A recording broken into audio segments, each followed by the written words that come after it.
satu dari jenis gelombang yang dapat dirasakan oleh indera pendengaran kita ya. Jadi bunyi itu pengertiannya adalah gelombang yang merambat yang berasal dari getaran sumber bunyi. Sumber bunyi itu apa sih? Sumber bunyi itu adalah benda yang mengalami getaran.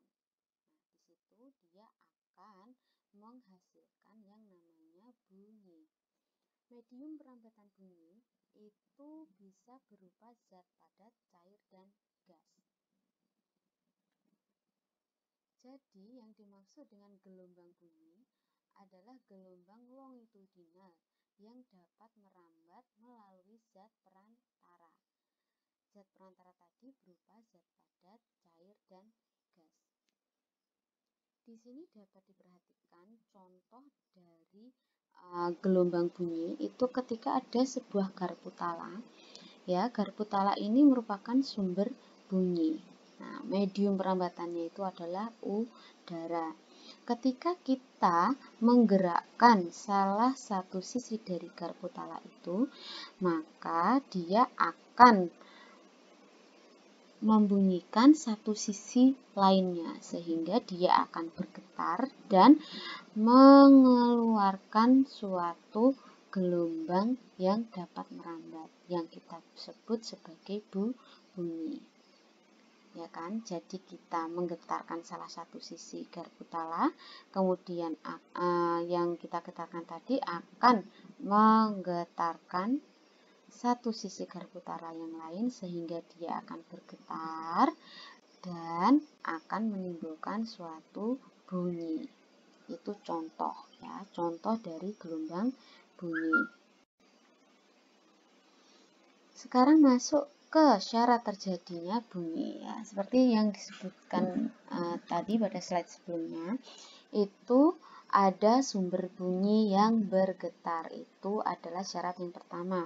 Yang kedua, itu ada zat perantara atau medium. Kemudian yang ketiga, itu terdapat penerima bunyi ya. Itu adalah 3 syarat terjadinya bunyi. Kita lanjut ke sifat umum dari gelombang bunyi. Nah, sifat yang pertama itu adalah gelombang bunyi memerlukan medium dalam perambatannya.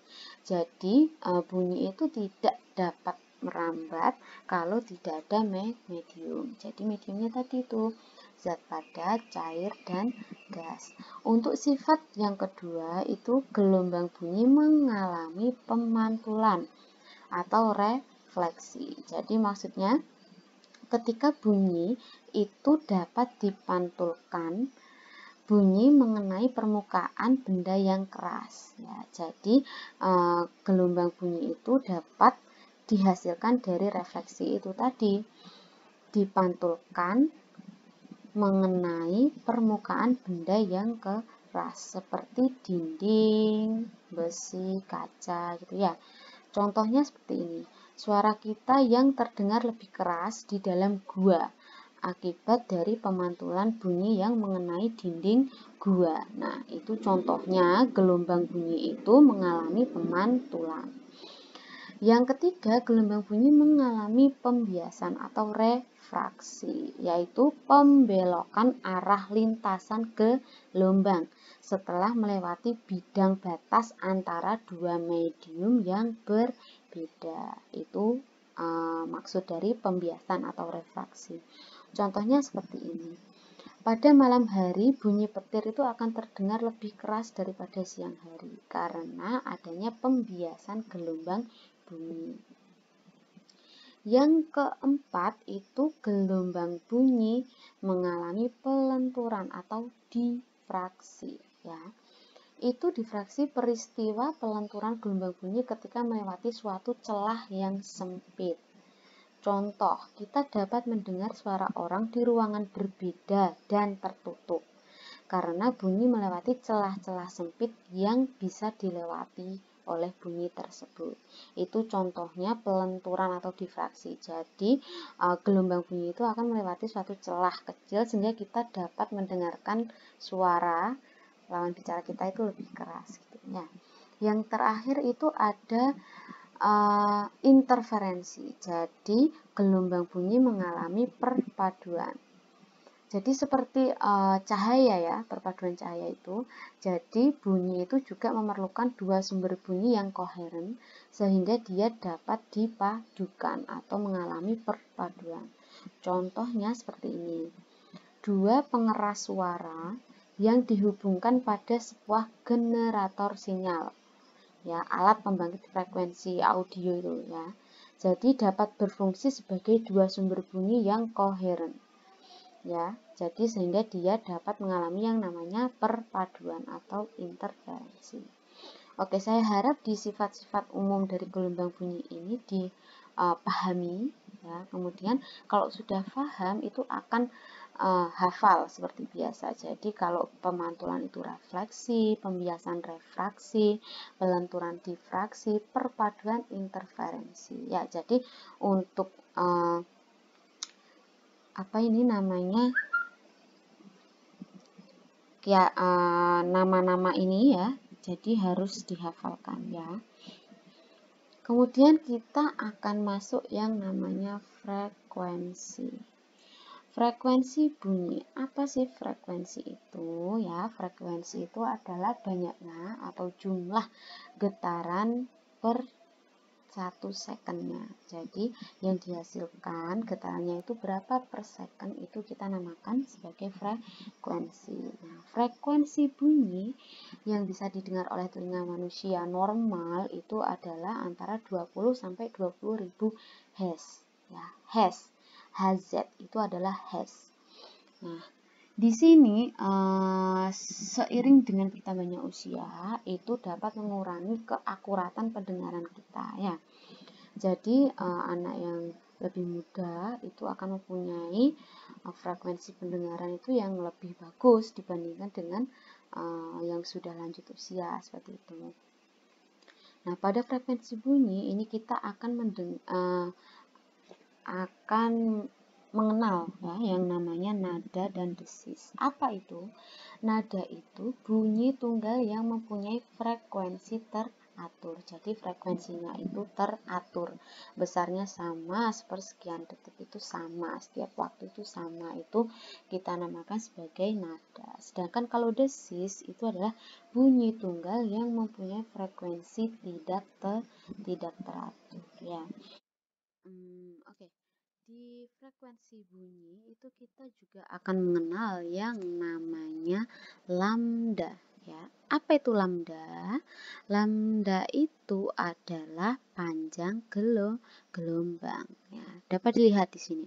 Ini ada nada dan juga desis. Ini gambaran dari panjang gelombangnya ya.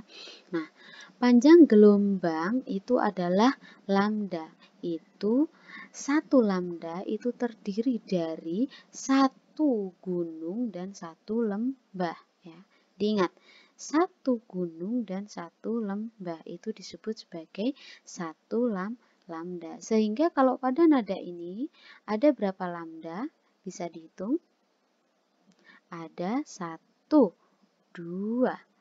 3, 4,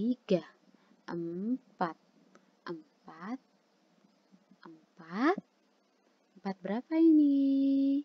4,5, 4,75 ya. Karena segini ini nilainya adalah 0,5 atau setengah lambda ya. Berapa? 0,5 ya. Sedangkan kalau cuma segini, ini berarti 0,25 sehingga ini panjangnya dalam contoh nada ini adalah 4,75. Oke, diperhatikan ini contoh ada dua, frekuensi 300 Hz dan 500 Hz ya.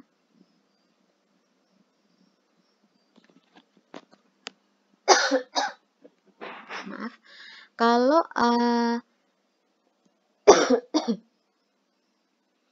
ini frekuensi contohnya itu ada 300 Hz dan 500 Hz.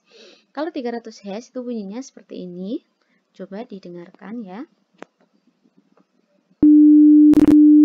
Ini frekuensi 300 Hz, sedangkan kalau 500 Hz itu seperti ini. Ya, berbeda ya. Jadi frekuensi yang 500 Hz itu terdengar lebih tinggi ya.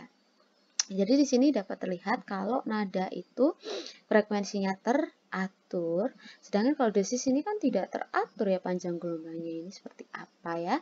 Ini kita sebut sebagai dosis ya. Oke, kita masuk ke perpaduan dua gelombang bunyi ya. Yang pertama diperhatikan itu ada 300 Hz ya, kemudian ada 500 Hz. Nah, kemudian ketika digabung 300 plus 500 Hz itu seperti ini ya.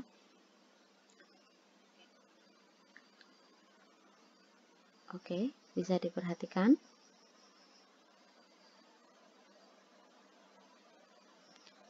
Kita dengarkan yang 300 Hz seperti ini bunyinya. Kemudian 500 Hz seperti ini. Nah, ketika dia digabung, itu dia akan berbunyi seperti ini.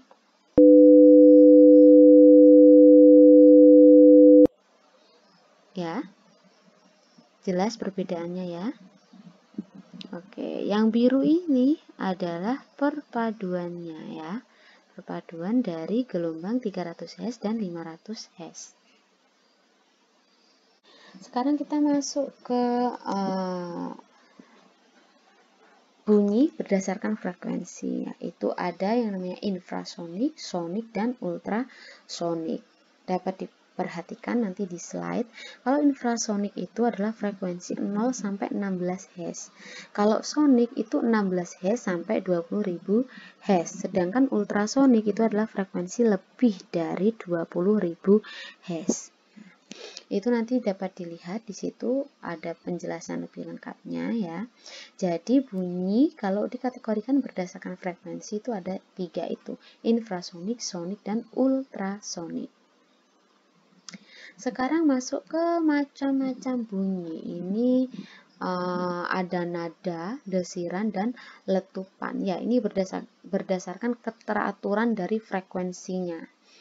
Jadi seperti tadi kalau nada itu adalah bunyi yang frekuensinya teratur dan enak didengar. Contohnya bunyi alat musik ya. Kemudian suara kita ketika kita menyanyi itu kita sebut sebagai nada. Sedangkan yang kedua itu ada desiran. Itu adalah bunyi yang frekuensinya kurang teratur tetapi masih enak didengar. Contohnya itu ada bunyi aliran angin yang biasanya ada angin lewat itu ya, itu kan masih bisa didengarkan ya. Kemudian sungai, air terjun, gemericik itu ya, itu masih enak lah didengar, itu kita namakan sebagai desiran. Enak didengarnya tetapi dia itu frekuensinya itu sudah tidak teratur ya. Kemudian ini namanya letupan. Nah, letupan ini adalah bunyi yang frekuensinya itu sangat tidak teratur dan tidak enak didengar ya. Contohnya itu seperti petasan, ledakan pada minyak itu ya, pengeboran minyak seperti itu yang bunyinya itu sudah tidak nyaman didengar telinga, itu namanya adalah letupan. Oke, selanjutnya itu ada yang namanya tinggi rendahnya nada dan kuat lemahnya nada ya. Nah, pada tinggi rendah nada itu tergantung pada frekuensi apa? Frekuensi getar ya. Nah, seperti tadi frekuensi itu apa? Frekuensi itu adalah banyaknya getaran per satuan waktu per second ya. Nah, di sini jika frekuensinya besar itu disebut nada tinggi. Tetapi ketika frekuensinya kecil itu disebut sebagai nada rendah. Nah, kalau berbicara tentang kuat lemah nada itu tidak berbicara tentang frekuensi lagi, tetapi berbicara tentang amplitudo getar. Nah, amplitudo. Apa itu amplitudo? Itu adalah jarak atau simpangan terjauh dari titik kesetimbangan dalam gelombang ya. Atau pokoknya dia itu jarak simpangan terjauh dari suatu gelombang itu kita namakan sebagai amplitudo ya.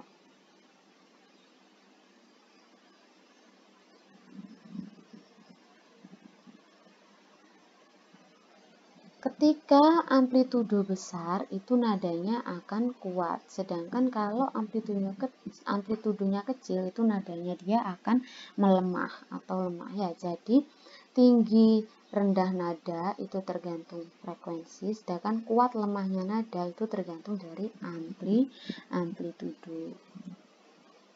Sekarang kita masuk ke cepat rambat bunyi. Cepat rambat bunyi itu jarak yang ditempuh bunyi tiap satuan waktu. Ya, di sini dia dilambangkan dengan V kecil ya. Jadi V kecil itu adalah cepat rambat bunyi. Itu rumusnya adalah S per T. Jarak yang ditempuh dibagi dengan waktu tempuh ya.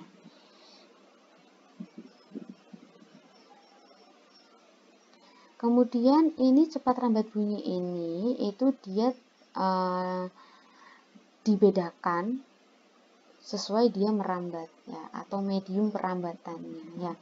Ketika dia merambat pada zat padat, berarti dia itu cepat rambat bunyinya itu menggunakan ini modulus Young ya, sehingga cepat rambat bunyinya itu rumusnya berubah menjadi akar E per P ya.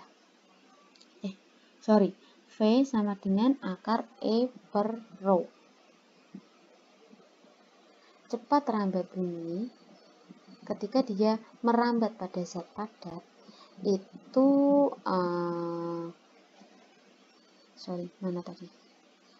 merambat pada zat padat itu dia rumusnya menjadi ini, V sama dengan akar E per rho ya. Cepat rambat bunyi yaitu akar modulus Young per rho. Kemudian kalau dia merambat pada zat cair itu dia tidak menggunakan modulus Young lagi, tetapi menggunakan modulus Bohr ya. Jadi cepat rambatnya itu menjadi akar B per rho. Dia akan berbeda lagi ketika dia merambat pada gas ya. Dia akan menggunakan yang namanya tetapan Laplace. Nah, ini ya, tetapan Laplace. Sehingga cepat rambat bunyinya itu menjadi akar tetapan Laplace dikalikan dengan tekanan gas per rho ya, P per rho. Contohnya seperti ini soalnya. Ketika itu diketahui gelombang dia itu merambat pada air ya. Diketahui modulus Bohr-nya itu sebesar ini. Kemudian massa jenis airnya sebesar ini, sehingga kita tinggal memasukkan saja.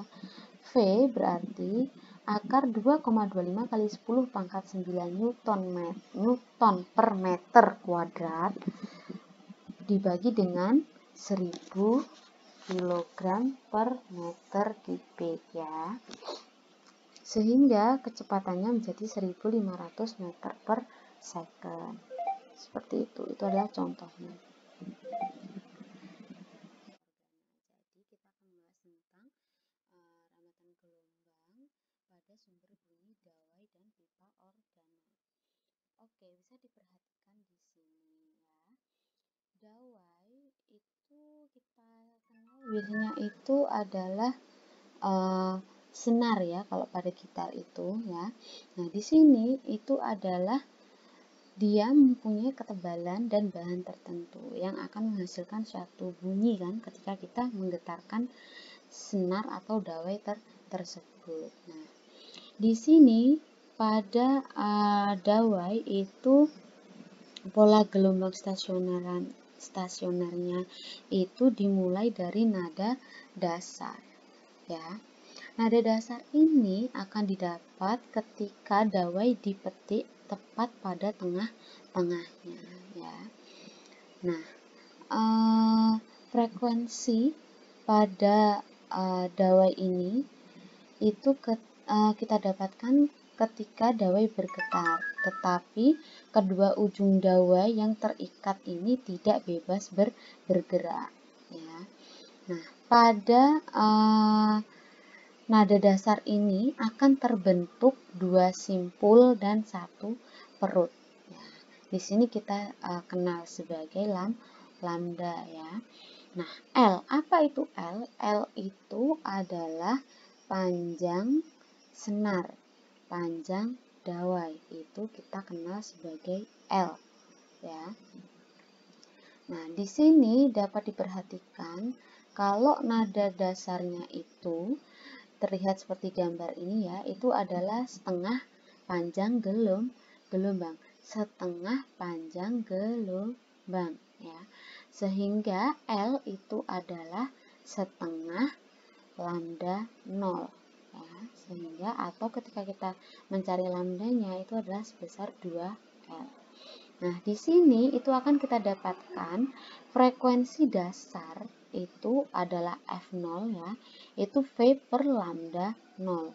Sehingga V per 2L ketika kita hubungkan dengan panjang senar ya. Nah, pada dawai ini dia akan berlaku seperti ini. Fn atau frekuensi ke N dari dawai itu adalah sebesar N plus 1 dikalikan dengan F0 ya, atau frekuensi ke 0 ya. Sehingga itu didapatkan seperti ini. N plus 1 per 2L. Apa ini 2L? 2L itu tadi adalah besar dari lambda 0 ya, dikalikan akar F per mu ya. Di mana Bu kok kita dapat ini? Nah, kita dapat ini itu dari perumusan frekuensi ya. F0 itu adalah sebesar 1/2L dikalikan akar F per mu ya. F itu adalah tegangan dawai, sedangkan mu itu adalah massa persatuan panjang ya. L itu adalah panjang dawai, N itu adalah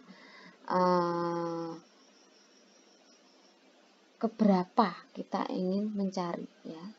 Nada keberapa kita ingin mencari itu adalah N. Jadi kalau F0 itu berarti frekuensi nada dasar atau frekuensi nada ke 0. Kalau F1 berarti dia itu adalah frekuensi nada ke 1. F2 itu adalah frekuensi nada ke 2 dan seterusnya ya. Sehingga N ini bisa digantikan 0, 1, 2, 3 dan seterusnya ya. Itu tadi untuk nada dasar. Nah, sekarang kalau ke nada atas 1 itu berarti L-nya itu adalah sebesar lambda 1. Lambda 1 itu seperti apa? Ini ya. Jadi kalau tadi itu setengah lambda itu ini. Kalau lambda 1 itu berarti ini ada satu gunung atau satu bukit dengan satu lembah ya. Itu disebut sebagai lambda 1. Sehingga frekuensi nada atas satunya itu seperti ini. Ketika kita masukkan ya, tinggal disubstitusi saja ya. Kemudian ada yang namanya nada atas 2 ya. Nada atas 2 ini dia itu L-nya yaitu panjang dawainya itu sebesar 3/2 lambda 2 ya. Itu jika digambarkan seperti ini, 3/2 berarti itu 1/1 setengah. 1 setengah ya. Itu namanya panjangnya itu sebesar 3/2 lambda 2 ya. Nah, sehingga perbandingan frekuensi di atas itu adalah frekuensi nada ke 1, frekuensi nada atas 1, frekuensi nada atas 2 itu seperti ini. Diperoleh perbandingannya adalah 1/2/3. Sehingga kalau kita masukkan ke persamaannya tadi, sesuai persamaan cepat lambat tadi, itu akan menjadi seperti ini perbandingannya. Sehingga persamaan ini kita sebut sebagai hukum Mersenne. Ya. Oke ya, jadi harus diperhatikan. Ada nada dasar kalau pada dawai, ada nada atas 1, ada nada atas 2. Perbedaannya apa? Kalau nada dasar itu dia L-nya setengah lambda 0. Kalau nada atas 1 itu L-nya lambda 1. Kalau nada atas 2 itu L-nya sebesar 3/2 lambda 2 atau 1/2 lambda 2 ya. Oke, sekarang kita masuk ke pipa organa ya. Pipa organa itu ada pipa organa terbuka dan ada pipa organa tertutup ya. Nah, sekarang kita masuk ke pipa organa terbuka dulu. Jadi kalau terbuka itu dia itu pipanya itu terbuka ya, sedangkan kalau yang tertutup itu berarti pipanya dia itu tertutup. Coba diperhatikan di sini. Sama seperti pada dawai tadi, ada yang namanya nada dasar, ada yang namanya nada atas 1, ada nada atas 2. Cuma perbedaannya di apa, Bu? Di panjangnya ya, panjang. Kalau di nada dasar itu berarti diperhatikan di gambar ini ya, terbuka. Berarti dia itu ujungnya terbuka ya, terbuka ya. Contohnya itu adalah seruling-seruling. Itu adalah pipa organa terbuka ya. Oke, ini.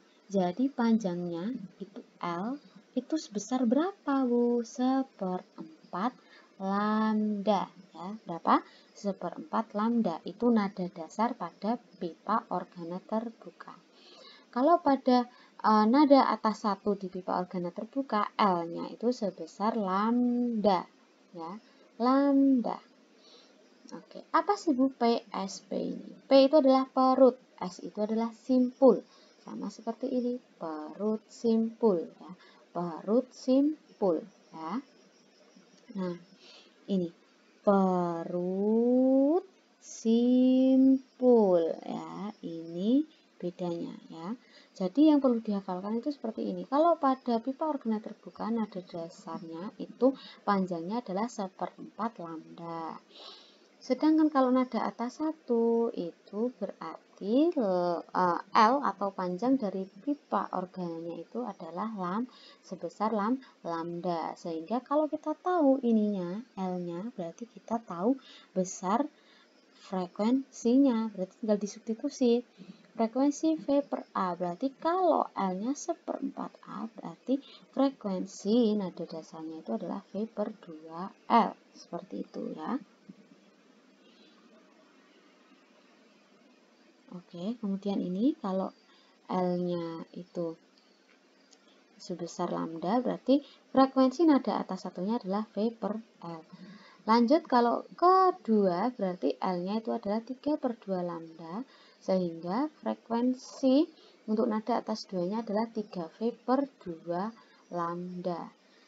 Sehingga frekuensi nada harmonik pada pipa organa terbuka kalau dibuat perbandingan itu frekuensi nada dasar, frekuensi nada atas 1, frekuensi nada atas 2, perbandingannya adalah 1/2/3 gitu ya. Oke, ini sekarang ke pipa organa tertutup. Pada pipa organa tertutup itu selalu ada simpangan simpul tertutup di ujung yang tertutup karena udara tidak bebas bergerak. Sedangkan kalau pada yang terbuka tadi itu udara bebas bergerak ya, diperhatikan ya. Kalau di sini itu selalu ujungnya kan ada simpul tertutup, simpul tertutup, simpul tertutup ya. Oke, ini nada dasar pada pipa organa tertutup itu L-nya itu panjangnya itu sebesar 1/4 lambda 0 sehingga kalau kita masukkan ke frekuensi nada dasarnya itu adalah sebesar V per 4L ya. Kalau nada atas pertamanya itu L-nya itu sebesar 3/4 ya, 3/4 lambda 1 ya. Kemudian yang kedua, nada atas yang kedua itu L-nya sebesar 5/4 lambda 2 ya. Seperti ini ya. Ini ada A, B, C ya. Ada simpul dan perut. Sehingga kalau dibikin perbandingan itu seperti ini. Frekuensinya itu nada dasar ke 1, nada atas nada dasar, nada atas 1, nada atas 2 perbandingannya ya 1 banding 3 banding 5 dan seterusnya. Kalau diteruskan berarti frekuensi ketiga nada atas 3 itu berarti 1 banding 3 banding 5 banding 7 seperti itu dan seterusnya, yaitu pipa organa tertutup ya. Nah, sekarang ini ada kuis ya. Ini tiga soal ini bisa dikerjakan. Kemudian boleh di kertas, terus difoto, dikumpulkan di Masmukit ya. Oke, itu pertemuan kita, pertemuan ke-9 ya. Semoga bermanfaat. Nanti kita akan lanjut lagi minggu depan, akan tetap seperti ini. Saya rekam, kemudian kalian menyimak dengan melihat di slide yang saya bagikan ya. Oke, terima kasih. Perkuliahan pertemuan ke-9 ini saya akhiri dulu. Semoga ilmu yang saya sampaikan bermanfaat ya. Jangan lupa untuk tugasnya dikerjakan. Oke, terima kasih. Assalamualaikum warahmatullahi wabarakatuh.